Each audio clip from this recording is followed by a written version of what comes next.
My wife asked if we could make some end tables for our deck.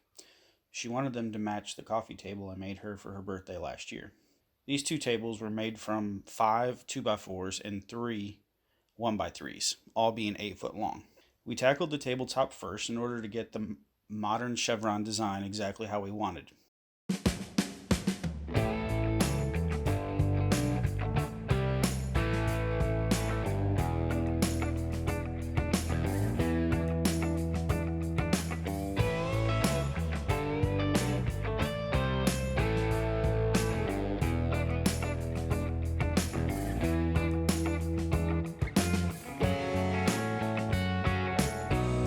Before assembling the tabletop, we stained each piece of wood individually. This is a must when working with multiple color stains. A helpful tip is to wait for the stain to dry completely before assembling. This prevents your finger smudges from getting all over the other pieces. Stain can be very messy. This is something I learned from building the matching coffee table last year.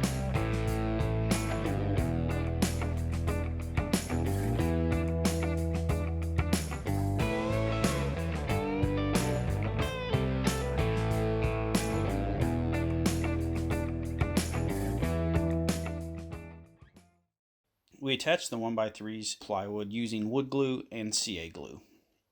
This will provide plenty of strength. By using this combination of glues, you can keep assembling and don't have to wait for the wood glue to dry to continue. The CA glue dried in a matter of 10 seconds or so you can just keep on working.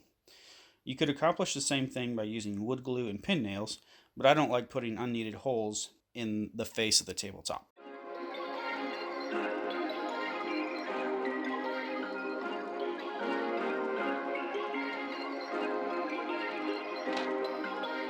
Perfect.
The last thing the tabletop needs is a finish coat.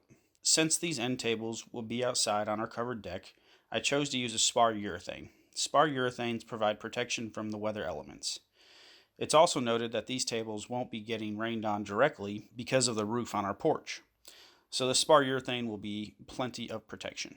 Now that the tabletops are finished, I set them aside to work on the bases. It's time to cut down the 2x4s to their needed length. Traditional 2x4s come with a 1/4-inch roundover on all 4 edges. We didn't want the roundover edges, so I ran them through the table saw. If you wanted the roundover edges, then you can skip this step. Also, if you're uncomfortable putting this long a piece through your table saw, you can easily cut them down to shorter pieces and do it the same way. Just do whatever you're comfortable with. Once I cut both sides of the roundovers off, I used my miter saw to cut all the pieces to length. Then all pieces were ran through the surface planer and sanded. These last 2 steps are just extra steps to ensure a smooth finish, but not entirely necessary.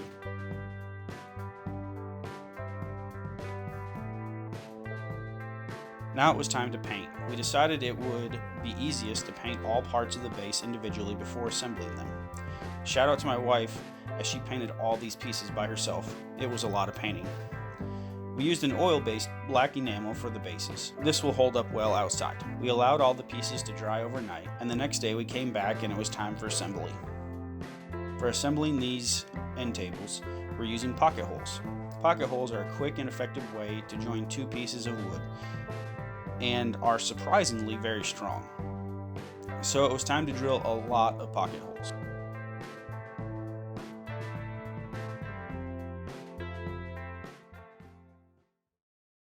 Now that I had all the holes drilled, I assembled all the pieces together using 2.5-inch pocket screws.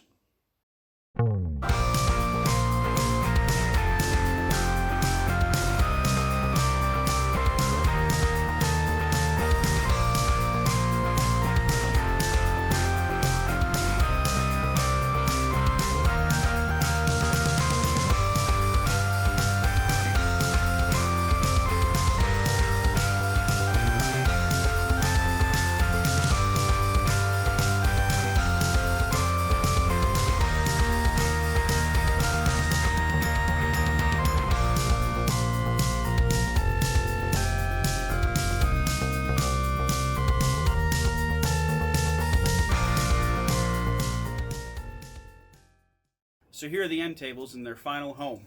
Out here on our patio, they match my wife's coffee table that I built for her last year.